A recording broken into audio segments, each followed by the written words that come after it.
Armed Forces of the Philippines at Philippine Coast Guard hinimok na paigtingin ang pagpapatrolya sa eastern seaboard ng bansa.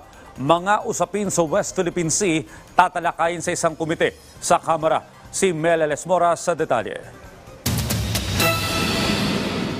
Pabor ang mga kongresista sa naging pahayag ni Pangulong Ferdinand R. Marcos Jr. na hindi gaganti ang Pilipinas ng water cannon kahit pa ganito ang ginagawa ng China sa ating mga tropa sa West Philippine Sea. Ayon kay Surigao del Norte 1st District Representative Bingo Matugas, mas mainam na panatilihin ng Pilipinas ang pagiging peace-loving nation habang iginigiit ang karapatan ng bansa. Sang-ayon din dito si One Rider Party List Representative Rog Gutierrez. If we devolve to their level, if we meet violence with violence, mawawala po yung strong position natin. So I welcome that position of the President. I think it's the right one.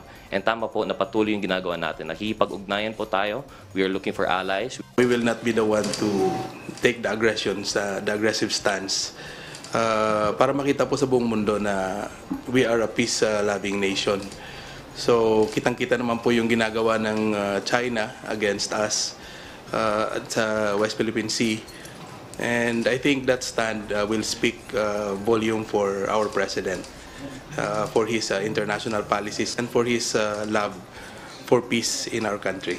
Pero alam nyo ba na bukod sa West Philippine Sea, maging ang eastern seaboard ng bansa, pinapasok na rin umano ng China, bagay na ikinaalarma ni House Deputy Majority Leader Erwin Tulfo. Akalain nyo bang dito naman sila ngayon, silangang bahagi ng ating bansa, ang punteriya ngayon ng China tulad ng Benam Rice o Philippine Rice at sa Catanduanes area.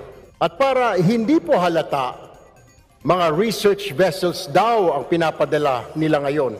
Abay, Madam Speaker, napakalayo na po ito sa China dahil ito po ay nasa eastern seaboard na ng bansa at hindi na sa West Philippine Sea.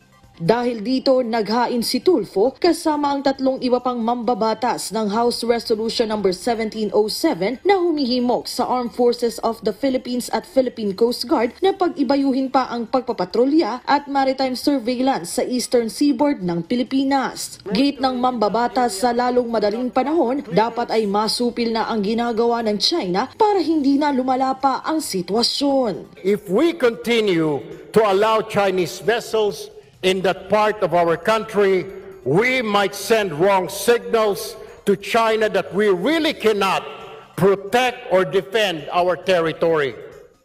Madam Speaker, we must act now before the Chinese Coast Guard and Chinese militia take over our exclusive economic zone in the Pacific Ocean.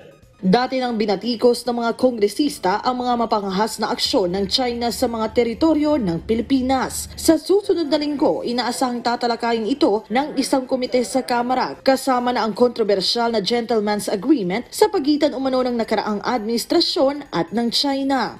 Lalabas po lahat next week, meron po tayong hearing on this issue, and that's the difference with the administration of the President. Polisiya po ang pinapagalaw ng Presidente. May resibo po lahat. So, policy-driven siya, complete staff work, lahat po ng kailangan na ayusin. At hakbang niya is may basis po lahat. Sa ngayon, nakatutok na rin ang mga mambabata sa iba pang mahalagang issue para matugunan ang bawat pangailangan ng ating mga kababayan. Mel Lesmora para sa Pambansang TV sa Bagong Pilipinas.